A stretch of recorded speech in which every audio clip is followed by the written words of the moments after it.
que eu fiz para passar em um concurso público estudando por apenas 3 meses? Então fica comigo até o final desse vídeo, que hoje eu vou te falar quais foram os pontos chaves que me fizeram conseguir isso. Meu nome é Michele Caetano e atualmente eu sou policial civil aqui no estado de Goiás. Passei no concurso que teve ano passado, 2023, e tomei posse esse ano. Mas vamos aos pontos chaves.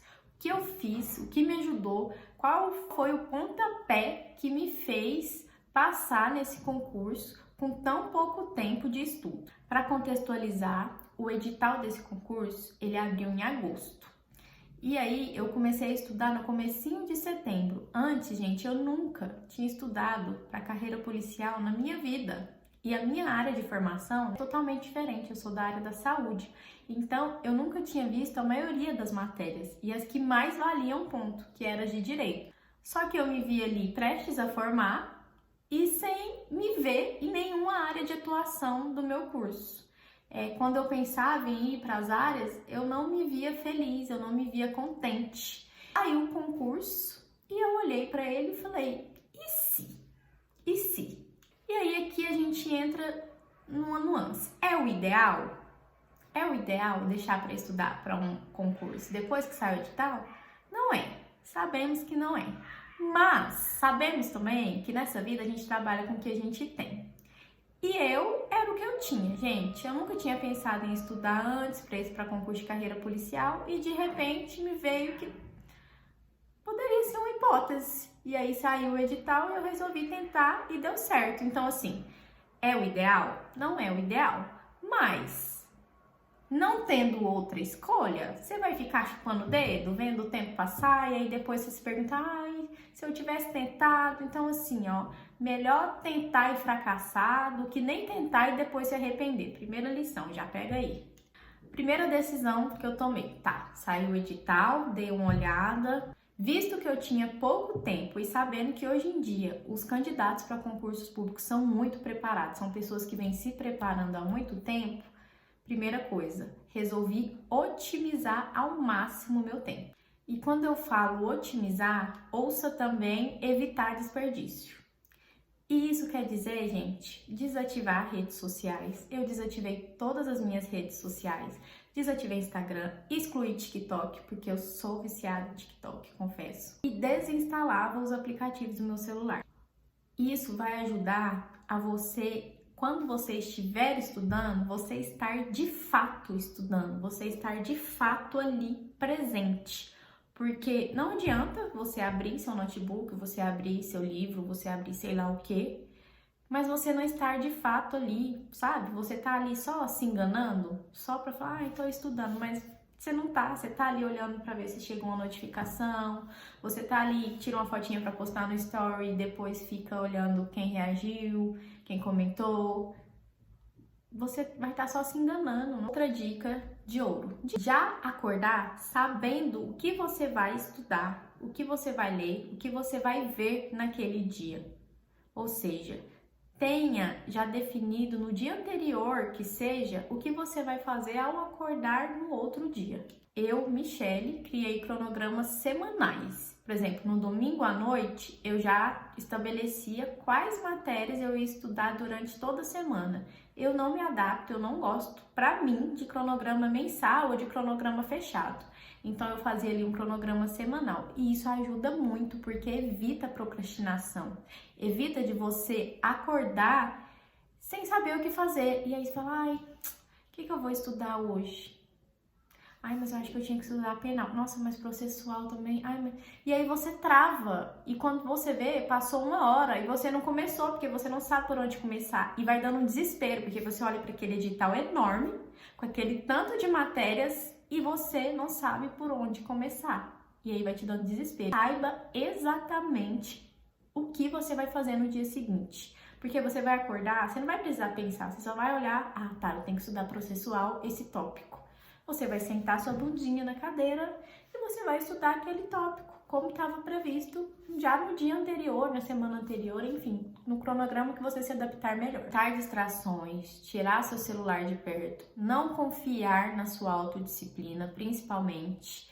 e já ter estabelecido um cronograma, no mínimo ali para o dia seguinte, para os 2 dias seguintes. Não acordar sem saber o que você tem que estudar naquele dia, porque isso vai te travar, isso vai te paralisar. E quando você vê, você passou uma semana, 2 sem estudar, e você vai falar, tá chegando perto, eu não estudei, deixa pra lá.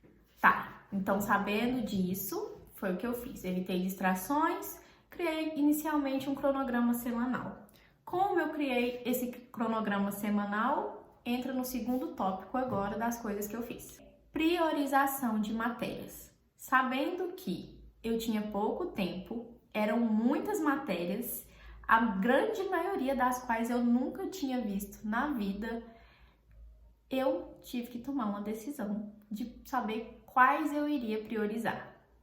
Para isso, eu comecei fazendo o quê? O mais óbvio, que todo mundo tem que fazer. Se você está pensando em prestar qualquer concurso, é isso aqui que você tem que fazer. Ler o edital. Leia o edital, entenda tudo, entenda tintim por tintim, o que será cobrado, quais matérias serão cobradas e qual o peso de cada uma, qual terá mais importância. Eu olhei quais teriam mais questões, já que o peso era o mesmo, quais eu nunca tinha estudado na vida e aí precisaria focar mais, já que eu não conhecia nada, e quais seriam possíveis temas de redação. Depois de analisar isso tudo, o que eu fiz? Fiz as pazes com o fato de que eu ia negligenciar sim algumas matérias. Então, se você tem pouco tempo para estudar, faça as pazes com isso, faça as pazes com o fato de que algumas matérias você só vai ler um PDF ali, sabe?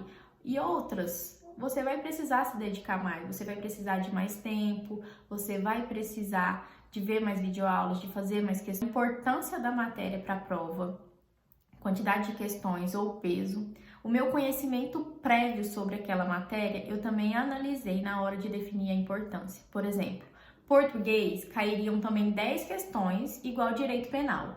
Só que minha base de português, eu considero que ela é ok. Eu decidi, eu vou deixar essa matéria mais pro final, eu vou estudar os tópicos que geralmente mais caem em concurso, eu não vou estudar tudo. E assim eu fiz. E, se eu não me engano, ou eu fechei ou eu errei só uma de português. Outra decisão que eu tive que tomar, que foi não ir para cursinho presencial. Eu não fiz nenhum cursinho presencial, eu decidi assinar um cursinho online, eu usei o Gran na época, porque ir para um cursinho presencial me custaria o ponto 1, tempo, já que eu não tinha meio de transporte, eu precisaria de ônibus, eu gastaria tempo com deslocamento, indo e voltando, e eu teria que seguir um ritmo geral. Vocês entendem que no cursinho presencial é dado um ritmo geral, tem uma grade A. Hoje é a história de Goiás, português, processual. Só que eu sabia que para eu conseguir passar, para eu conseguir estar pelo menos um pouco no nível do pessoal, da galera que já está estudando há anos, eu não poderia seguir esse mesmo ritmo. Eu tinha que saber priorizar, eu tinha que seguir o meu ritmo, eu tinha que trabalhar com a individualidade do meu estudo e da minha forma de aprender. E trabalhar com sua individualidade, com a individualidade do edital, é exatamente isso. Saber seus pontos fracos, saber o que o edital mais vai cobrar, saber o que mais vai ter importância para a prova e equilibrar, tentar chegar num equilíbrio entre essas duas vertentes. Vão ter matérias que você vai se dedicar muito, outras que nem tanto. Esse nem tanto vai ser suficiente, porque ou você tinha uma base, ou o nível de questões foi mais baixo, então você não precisa saber tudo para passar. Você precisa saber acertar as questões, você precisa saber acertar o que vão pedir. E essa base de saber acertar o que vão pedir, você pega muito em questões antigas da banca, que aí você consegue saber, tá, o que é mais cobrado, e aí você vai naqueles pontos. A gente entra na terceira coisa que eu precisei fazer e que talvez digo que seja a mais importante de todas. E qual foi esse ponto? Que eu acho que foi assim o principal mesmo, foi me manter consciente do meu processo de estudo, das minhas limitações, das minhas forças e das minhas fraquezas, das minhas dificuldades, e das minhas facilidades. Como eu fiz isso? O que eu julgo, como eu defino se manter consciente do seu processo de estudos, do seu processo de decisão? E se você for parar para pensar, isso já volta lá no primeiro tópico, porque eu sabendo que eu não tinha autodisciplina para ficar longe das redes se eu tivesse com elas no celular, desativei tudo. Eu sabendo que ir para um cursinho presencial me tomaria tempo e que eu precisaria focar em outras matérias que eu não tinha dificuldade, foi o que guiou meu cronograma, foi o que me fez tomar a decisão de ficar com o cursinho online. Ninguém no mundo sabe mais o que é melhor para você do que você. Nem eu, que tô aqui fazendo esse vídeo, inclusive, falando coisas que deram certo pra mim, mas que não necessariamente vão dar certo pra você. Então, se manter consciente do processo faz parte de olhar para si, saber olhar, ter um pensamento crítico sobre si mesmo e sobre o que vai ser melhor pra você e não o que todo mundo tá fazendo e que você acha que vai ser bom pra você. Você consegue me entender?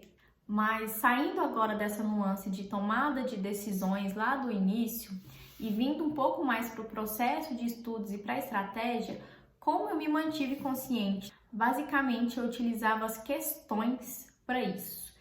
Eu sempre enxerguei a resolução de questões como uma forma de nortear os meus estudos, de saber o que eu estava fazendo certo, o que eu estava fazendo errado, onde eu estava errando, onde eu estava bem, onde eu estava mal e precisava melhorar. O que eu fazia?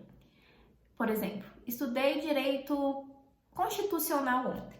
E aí eu sempre tentava resolver questões, não no mesmo dia, porque eu falava, não é justo, né? Acabei de estudar a matéria e vou resolver a questão, eu tô meio que roubando. Então eu esperava pelo menos a matéria sair um pouco ali da minha cabeça, passar pelo menos uma noite, para que eu realmente testasse o que fixou e o que não fixou. Quando eu errava uma questão, eu sempre me perguntava o que eu errei e por que eu errei. Esse porquê é o mais importante, porque é ele que vai nortear. Hoje eu vou responder tantas questões da matéria que eu vi ontem.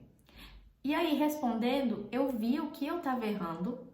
E ali, no que eu errava, eu já vi o porquê que eu estava errando. É muito importante isso, gente. Não erre uma questão e simplesmente pule.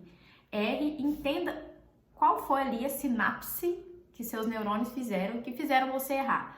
Foi uma dificuldade no conceito? Você gravou errado aquele conceito? Foi uma confusão que sua cabeça fez? Você confundiu aquilo ali com outra matéria, talvez até de outro conteúdo que você viu? Foi um esquecimento? Então, por exemplo, errei.